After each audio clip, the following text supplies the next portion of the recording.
पाठ देवी स्तुति। रचयिता पंडित दौलत राम जी। प्रवचनकार पंडित अभय कुमार जी दर्शनाचार्य। भाग 3। आत्मार्थी मुमुक्ष का भगवान के प्रति भावना का उल्लेख। अब 12वें छंद में अब पुनः पॉइंट चेंज हुआ। वो 3 फार्मूला बताए थे ना इस स्तुति के, तो 12वें छंद से अब कवि को अब कैसा अनुभव हो रहा है और अब वो क्या चाहता है उसकी बात उन्होंने कही। हे प्रभु, अब काल लब्धि बलते हैं। ये सिद्धांत की गंगा समझ में आया ना। काल लब्धि माने वही सुकाल पक गया मेरा, अच्छा आत्महित का सुअवसर आया है, इसलिए मुझे आपके दर्शन हुए। अगर मेरा अच्छा अवसर नहीं आता और नरक निगोदों में घूमना होता तो मैं आपके पास नहीं आता। फिर दुनिया में और भी बहुत सी दुकानें हैं जहां मैं भटकता रहता है। तो आज तुम दर्शन पाए भयो खुशाल। अब काल लब्धि के बल से आपका दर्शन पाकर मैं प्रसन्न हो गया, मन शांत हो गया। सारी द्वंद माने ये दुविधाएं कि ये करें कि कहाँ जाएं, कैसे सुखी होवें। ये जो सुखी होने के लिए जो दुविधाएं राग द्वेष चलते, इसी को द्वंद बोलते। सकल द्वंद मिट गए। क्यों मिट गए? चाख्यो स्वातम रस दुख निकंद। एक अगर ऐसा प्रश्न आप बनाएं तो भगवान के दर्शन करने से क्या लाभ है, तो सबसे पहला पॉइंट ये 12वें छंद में कि मन में शांति होती है, सारे राग द्वेष मिट जाते हैं। मतलब कोई अपन वीतरागी भगवान बन जाते हैं ऐसा नहीं, लेकिन ये स्थूल स्तर पे थोड़ी शांति की बात है, उसकी ओर संकेत है। और सबसे बड़ी बात तो स्वातम रस चाख्यो, इसका समझते हैं आप? हैं वो है ना, वो निरखत जिन चंद्र वदन सुपद सुरुचि आई। तो मैंने आत्म रस चख लिया, वो भी दौलत राम जी का भजन है। यानी सम्यक दर्शन हो गया, इसका ये अर्थ है। तो अगर सम्यक दर्शन हो गया तो समझ लो भगवान के सच्चे दर्शन हो गए, क्योंकि अपने में परमात्मा के दर्शन वो निश्चय दर्शन, और बाहर में वितराग परमात्मा के दर्शन वो व्यवहार दर्शन। तो अब क्या चाहते हो गया, बात खत्म हो गई, सम्यक दर्शन हो गया, आत्मा का रस चख लिया। रस अकेले चखा है, अभी तो संसार का थोड़ा बहुत दुख बाकी है। तो इसलिए हे प्रभु आप ऐसा करो, भगवान को समझ लो सलाह है कि निवेदन है, कहते हैं अब ऐसी करो नाथ। हे नाथ अब आप ऐसा करें क्या, तो बिछड़े न कभी तो चरण साथ। आपके चरणों का सानिध्य जो है अब कभी बिछड़े ना। इसका अर्थ समझते? इसका अर्थ क्या है? इसमें लिखा है, देखो तात्पर्य यह है कि जिस मार्ग द्वारा आप पूर्ण सुखी हुए हैं, मैं भी वही मार्ग प्राप्त करूं। चरणों का साथ नहीं बिछड़ना, मंदिर में ही बैठे रहना, ये अर्थ नहीं होता। हर चीज का शब्द शक्ति जानते हैं ना, 3 प्रकार की, अभिधा लक्षणा व्यंजना है। तो ये सब लक्षणा प्रयोग है कि कभी आपके चरणों के साथ न बिछड़े, यानी आपके मार्ग से, बताए हुए मार्ग से मैं भटक न जाऊं। सम्यक दृष्टि नरक में है तो उनके मार्ग पे चल रहा है अपने परिणामों में, तो भी उनके भगवान का वियोग नहीं है उसको, उन भगवान के चरणों का साथ बिछड़ा नहीं। समझ में आया? और अपन रोजाना मंदिर जाएं, और मंदिर जाएं नहीं बल्कि बनवाई डालें, खुदाई और प्रतिष्ठाएं खूब करा डालें, लेकिन अगर उनके मार्ग रूप परिणमन जरा भी नहीं है तो भगवान का संयोग अपने को नहीं। समूह शरण में बैठा हुआ मिथ्या दृष्टि वो भगवान के चरणों के सानिध्य में नहीं है। समझ में आया ना? और 7वें नरक में हुआ कोई सम्यक दृष्टि, वो भगवान के चरणों के सानिध्य, वो भाव से लेना, क्षेत्र से नहीं। तुम गुण गण को नहीं छेव देव। आपके गण माने समूह, आपके गुणों के समूह का, हे देव आपके गुणों के समूह का छेव माने अंत कहीं नहीं। जग तारन को तुम विरद एव। भव्य जीवों को तारने का ये तो आपका काम ही है। विरत कहो, समझ लो ये आपकी प्रसिद्धि इस बात में है कि आप अपने भक्तों को संसार से पार उतार देते। भक्तामृत में एक सुंदर छंद आता है, इस आशय का 10वां है नात्यद्भुतम भुवन भूषण भूतनाथ। भगवान को भूतनाथ बोला है। जानते हैं आप भूतनाथ क्या होता है? भूत माने होता है प्राणी, भूत माने भूतकाल भी होता है, भूत माने जो भूत होते ये भी होते, इन्हें भी भूत कहते हैं विंतर देवों में। और भूत माने प्राणी भी होता है। तो प्राणियों के नाथ माने भूतनाथ, इसलिए बता दिया ताकि आपकी नजर दूसरे भूतनाथ पर न चली जाए हैं। नात्यद्भुतम न अति अद्भुतम भुवन भूषण भूतनाथ, ये तीन लोक के भूषण और प्राणियों के स्वामी, इसमें कोई आश्चर्य की बात नहीं। भूतेर गुणे भूवि भवंतम विष्णुवंत तुल्या भवंती भवतो ननु तेन किंवा भूत्या श्रुतम न इह आत्म समम करोति। यानी यदि आप अपने भक्तों को अपने समान बना लेते हैं तो इसमें क्या आश्चर्य है? ये आप जैसे लोगों को तो यही काम करना चाहिए। समझ में आया? इसी से प्रभावित होकर आलोचना पाठ में आया, एक गांव पति जो होवे सो भी दुखिया दुख खोवे, तुम तीन भुवन के स्वामी दुख मेटो अंतर।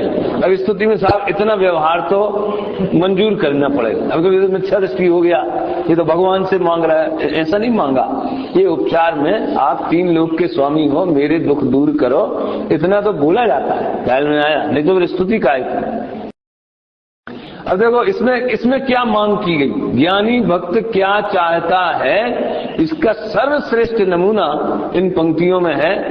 आत्म के अहित विषय कसाय, इनमें मेरी परिणति न जाए। देखो चतुराई, मांगने में भी चतुराई। आपने वो सत्यवान सावित्री वाली कहानी सुनी है, जिसमें वो यमराज ने उसके प्राण ले लिए थे उसके पति के, तो फिर उसने तपस्या करी और ये करा और यमराज प्रसन्न हो गए। तो उसने देखो तुम इसकी जिंदगी बचाने के अलावा बाकी जो मांगना हो सो मांगो।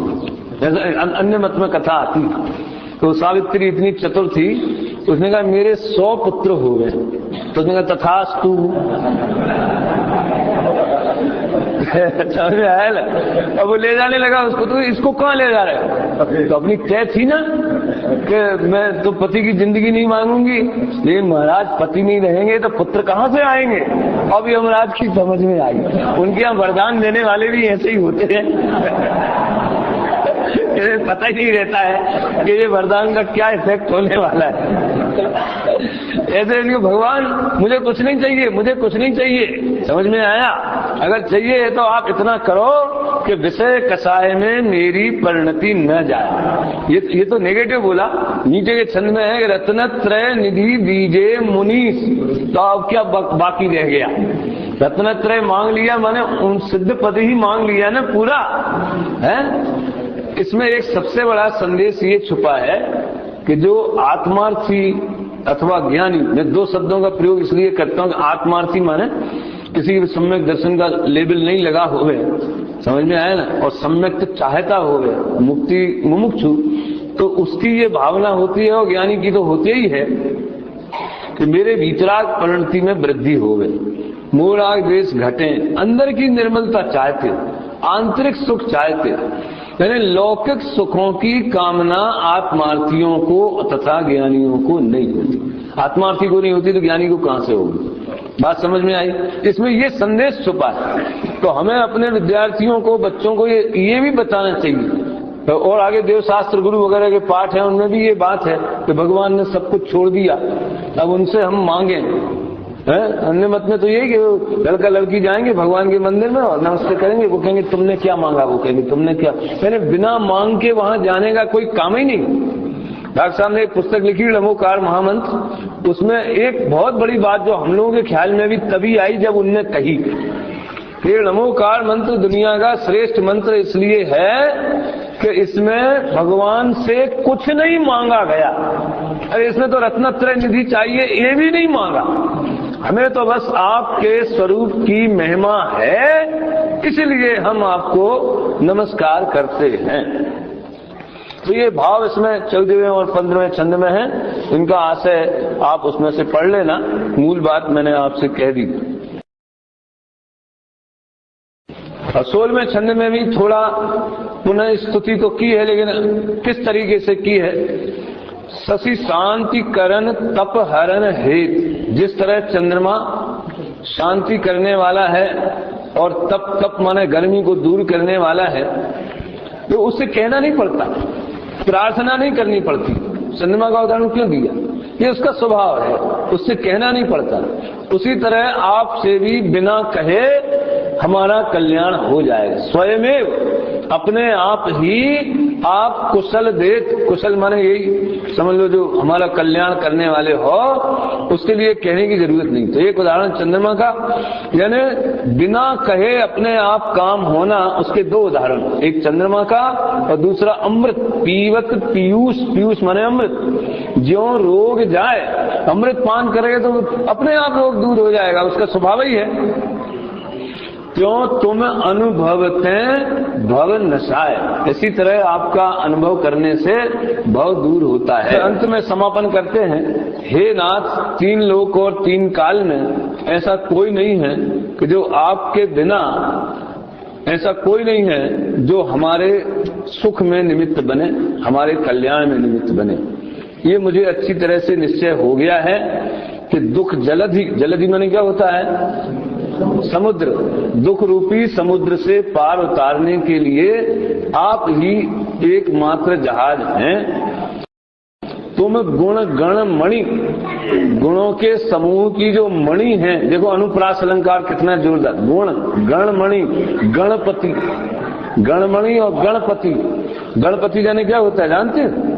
वास्तव में गणधरों के लिए भी गणपति शब्द का प्रयोग होता है। मुनि गणों के स्वामी तो गणधर भी होते, अथवा भगवान भी गणपति, जो गणों के स्वामी। समझ में आया ना? यहाँ तो उसके अर्थ में है गणपति गणत न पावहीं पार। गणधर देव भी आपके गुणों का समझ लो गान करने में, उल्लेख करने में समर्थ नहीं है। तो दौल स्वल्प मति किम कहें, तो मेरी तो बहुत अल्पमति है। अल्प श्रुतम श्रुतवताम परिहास धाम आया ना भक्तामर में, तो स्वल्प मति किम कहें।